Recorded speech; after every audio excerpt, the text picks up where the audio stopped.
নমস্কার বন্ধুরা, গোপুর কথা চ্যানেলে আবারও আপনাদের একবার স্বাগত। একটা ছোট্ট বিষয় নিয়ে আলোচনা করতে এলাম। প্রথমটা হচ্ছে আগামী শুক্রবার হচ্ছে রথযাত্রা। সেটা নিয়ে একটা ছোট্ট, অনেকেই হয়তো জানেন, কিন্তু যারা জানেন না তাদের কাছে এই গল্পটা বলবো।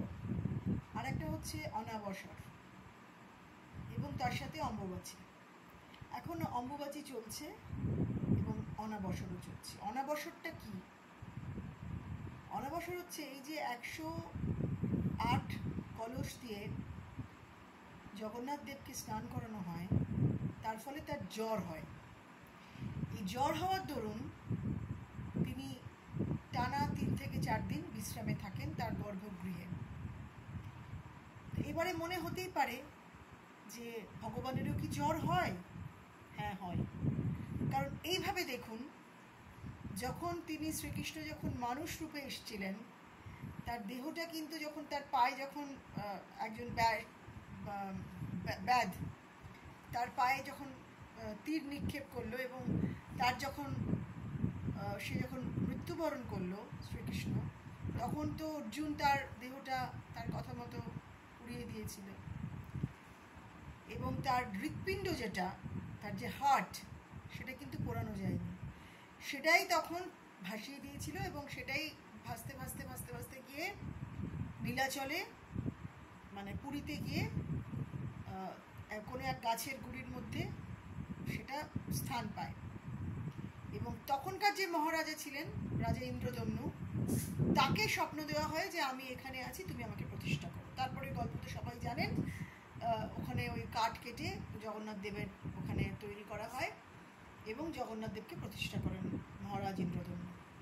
এবার বক্তব্য হচ্ছে যে ধরুন, এবার যখন মহারাজ ইন্দ্রদম্নু যখন প্রাণ প্রতিষ্ঠা করা হয়, ওই একটা কাঠের খোলস মতো থাকে, তার মধ্যে তার ওই মানে তার যে আমরা বলছি শ্রীকৃষ্ণের হৃৎপিণ্ড, মানে ওই এমন একটা জিনিস ওখানে থাকে যে পুরোহিতরা যখন সেটাকে স্নান করায়, যখন নেয়, তারা বুঝতে পারেন হাতে, একজন পুরোহিত বলেছেন যে তার হাতে মনে হয় কিছু একটা চলছে, চলমান কিছু একটা।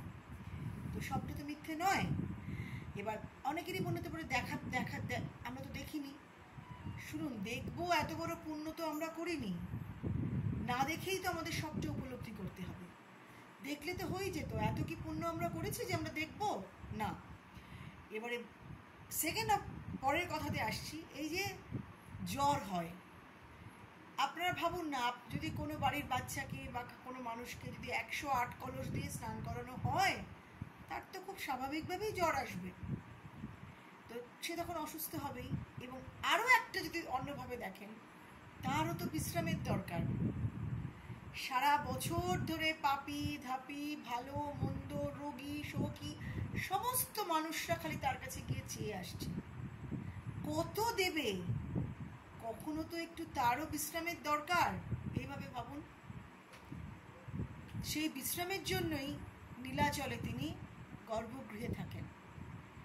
এই কটা দিন তার বিশ্রাম হয়। সত্যি তো, জ্বর হলে, অসুস্থ হলে তখন কি তাকে দিয়ে কোনো কাজ করানো যায়? যায় না। তুই বিশ্রাম নেই। আমরা বাড়ির ছোট ছেলে মেয়েদের কি বলি, বা আমাদেরও ধরুন কখনো যদি জ্বর জারি হয়, আমরা শুয়ে বিশ্রাম নিই তো। তাহলে ভগবানের বেলায়ও তাই জন্য ওই কটা দিন ঠাকুরের কাছ থেকে কিছু চাইবেন না, তাকে বিশ্রাম করতে দিন। সারাটা বছর চান, কিন্তু এই স্নানযাত্রার পরে, রথযাত্রার আগে অবধি আমার অনুরোধ, ভগবানের কাছে কিছু চাইবেন না। কেন চাইতে না বলছি? কারণ ওই কটা, ভাবুন না, আপনি যদি বিশ্রাম করেন, তখন যদি আপনাকে গিয়ে এসে কেউ বলে, এই এটা দিবি রে, একটু ওটা দিবি রে, এই তুই এটা একটু করে দিবি রে, তখন আপনার কিরকম বিরক্ত লাগবে, তখন আপনার কিরকম রাগ হবে। বাবা, আমি একটুখানি সবাই বিশ্রাম করছি, আমার শরীরটা খারাপ হয়েছে, এখনও আমার মুক্তি নেই, আমাকে এর মধ্যেও কাজ করে যেতে হবে। তার কেন মনে হবে না? তাকে যদি আপনি অন্তরাত্মা দিয়ে অনুভব করেন, তাকে যদি তার সবটা দিয়ে ভাবেন, তাহলে তার কেন মনে হবে না যে আমি একটু এই কটা দিন, আমার জ্বরেও আমার বিশ্রাম নেই, বিশ্রাম করতে দিন। তাকেও বিশ্রাম করতে দিন, তাকেও ভাবতে দিন। কারণ এরপরে যখন সে বিশ্রাম থেকে যখন সে উঠবে, তিনি নতুন সৃষ্টি করবেন, নতুন সৃষ্টির খেলায় তিনি উদ্ভব করবেন। হয়তো অনেককে অনেক কিছু দেওয়া হয়নি, হয়তো সেই অ্যাপ্লিকেশনগুলো জমা পড়েছে, এরপরে তিনি সেগুলো দেখবেন, সেগুলো খাতাগুলো খুলবেন, সেই কাজগুলো করবেন। বা হয়তো অনেককে প্রমিস করেছে মনে মনে, তিনিও জেনেছেন যে এই তো রথযাত্রায় আমি এটা পাবো, অমুকে আমি এটা পাবো, তমুকে এটা পাবো। কারণ আমরা তো শুধু দাও দাও দাও দাও করি, সত্যি কথাই আমাদের চাহিদার শেষ নেই। আমরা যতই পাই না কেন, মনুষ্য জন্ম যখন নিয়েছি আমাদের অভাব থাকবে, আমাদের কষ্ট যন্ত্রণা রোগ দুঃখ শোক কিচ্ছুর থেকে আমরা বাদ পাবো না। তাই জন্য এগুলোও যেরকম থাকবে তার সাথে সাথে আমাদের চাহিদাও থাকবে। কিন্তু এই 3-4টে দিন চাইবেন না, তাকে বিশ্রাম করতে দিন। আপনার ঘরের যে গোপাল আছে, যে কৃষ্ণ আছে, যে জগন্নাথকে আপনারা পুজো করেন, তাকে বিশ্রাম নিতে দিন। কারণ তার জ্বর, পারলে তার মাথায় একটু হাত বুলিয়ে দিন, তাকে একটু আদর করুন, হাত পাগুলো একটু টিপে দিন, কিন্তু গায়ে একটু হাত বুলিয়ে দিন। কিন্তু এই সময় কিছু চাইবেন না, এটা অনুরোধ রইল। আর বাড়িতে যখন মা দুর্গা থাকে, যদি কারোর বাড়িতে মা দুর্গা থাকে বা মা কালীর কোনো মূর্তি, আমরা তো সবাই জেনে এই কদিন ছুতে নেই, তার কাছেও চাইবেন না, মাকেও একটু বিশ্রাম নিতে দিন।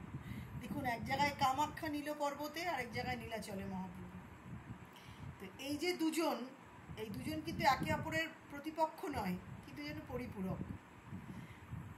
মা এখন রজস্বলা, মার কাছে এই রজস্বলা হওয়াটা কোনো কষ্টের না, কোনো লজ্জার না, কোনো দুর্বলতা না, কোনো ভয় না, সৃষ্টির আনন্দ, নারীত্ব।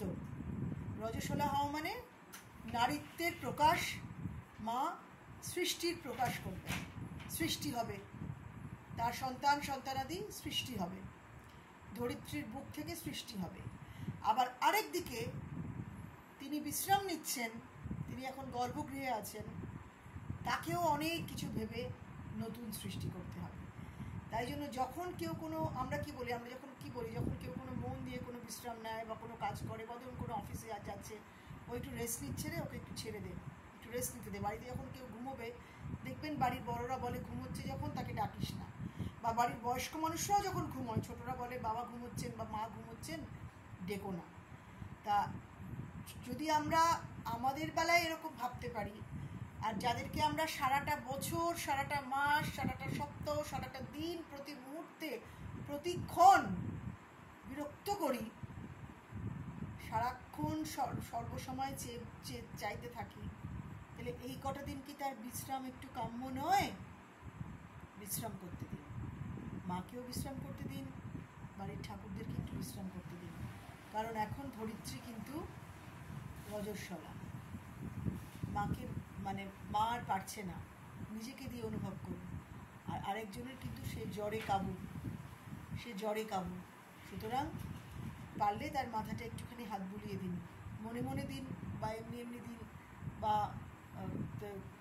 গায়ে স্পর্শ করে দিন যদি বাড়িতে থাকে, কিন্তু দয়া করে কিছু চাইবেন না। দেখবেন এতে তিনিও খুশি হবেন, তিনিও বুঝবেন বাহ, আমাকে যে এত ভালোবাসে, আমাকে যে এত আদর করে, সে আমার জ্বরের সময় ভেবেছে, বা আমার মা ভাববে আমার শরীর খারাপের সময় ভেবেছে, এরমভাবে ভাবুন। তাকে অন্তর থেকে, অন্তরাত্মার মধ্যে যদি অনুভব করেন, আমি তো আজকে গান করতে করতে মার পাটা টিপে দিলাম, তো তাকে যদি অন্তর থেকে অন্তরাত্মা দিয়ে অনুভব করেন, তাহলে এই অনুভব শক্তি কিন্তু আসতে বাধ্য, এটা কোনো অন্য কথা নয়। মার তো সবই পারে, ঠাকুর তো সবই পারে না, তাদেরও বিশ্রামের দরকার হয়। যা পুরাতন কাল থেকে হয়ে আসছে, তা আমি আপনি কি করে ভাঙি? সেই জন্য ভগবানেরও বিশ্রামের দরকার। কত কিছু তাদের ভাবতে হয়, কাকে দেব, কাকে না দেব, পূর্বজন্মার্জিত কর্মফলের বিচার করে দেব, এসব তো অনেক কিছু থাকে না। কেউ ধরুন এই জন্মে অনেক অন্যায় করেছে, কিন্তু সেই অন্যায় সে গত জন্মের কর্মফলের দ্বারা সে এই জন্মে শান্তি পাচ্ছে। তো সেই জন্য প্রত্যেকেরই বিশ্রামের দরকার, কাজ করবার জন্য, নতুন উল্লাসে কাজ করার জন্য বিশ্রামের দরকার। আরেকটা কথা কি জানেন তো, আরেকটা কথা আমার মনে হয় যে কি বলবো, মানে এমনি সময়ও যখন ধরুন কোনো পুজো হয়, তখন তো আমরা মার কাছ থেকে চাই, কিন্তু যদি বাড়িতে কেউ পুজো করেন, তখন না মাকে শুধু যে কোনো ঠাকুরকেই পুজো যদি করেন, তখন না চাইবেন না। মন্দিরে গিয়ে চাইছেন, কিন্তু বাড়িতে যখন আপনি কারোর কাছে আমন্ত্রণ করে আনছেন, তিনি তো আনন্দিত হয়েই আপনার বাড়িতে আসছেন, আনন্দ না পেলে কি আপনার বাড়িতে আসতেন না। এটা আপনার ভাগ্য যে আপনি কোনো পুজো করতে পারছেন। সবাই কি চাইলেই পুজো করতে পারে? সবাই কি চাইলেই বিভিন্ন মন্দিরের দর্শন করতে পারে, তীর্থে যেতে পারে? পারে না। তাই জন্য যখন ভগবান আপনার গৃহে আসছেন, যে পুজোটা আপনি করতে পারছেন, তখন শুধুমাত্র তার সেবা করুন, তখনও কিছু চাইবেন না। চাওয়ার জন্য সারা বছর বাকি দিনগুলো থাকুক, কিন্তু আপনার বাড়িতে যখন আপনি একজনকে আমন্ত্রণ করে আসছেন, তখন শুধু তার সেবা করুন, আর বছরের এই কটা দিন তার সেবা করুন। কেমন লাগলো আমার ভিডিওটা আমি জানি না, ভুল বললাম কি না, কিন্তু এই আমার সম্পূর্ণ উপলব্ধি থেকে বললাম, আমার অনুভব শক্তি দ্বারা আমি বললাম। যদি আপনাদের ভালো লাগে তো ভালো, আর না হলে কি বলবো, নিজের অনুভব শক্তি, নিজের কি বলবো উপলব্ধি যা করেছি সীমিত জ্ঞানে, সীমিত বুদ্ধিতে, সেটাই আপনাদের সাথে ভাগ করে নিলাম। ভালো থাকবেন, সুস্থ থাকবেন, আনন্দে থাকবেন।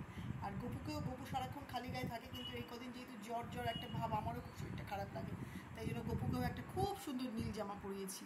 চলুন সেটাও দেখিয়ে দিই।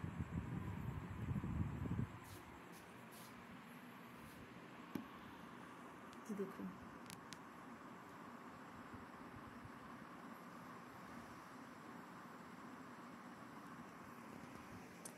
দেখলেন তো, গপুকেও একটা নীল জামা পরিয়েছি। যে ও গরমকালটাতে খালি থাকে, কিন্তু আমার মনে হলো আমাকে বলছে মা ঠান্ডা লাগছে, সেই জন্য আমি ওকে একটা নীল রঙের জামা পরিয়ে দিলাম। ভালো থাকবেন সবাই, হয়তো দেখা হবে আবারও আর একটা নতুন ভিডিওতে। গপুকে অনেক আদর দেবেন, পাশে থাকবেন, ভালো থাকবেন।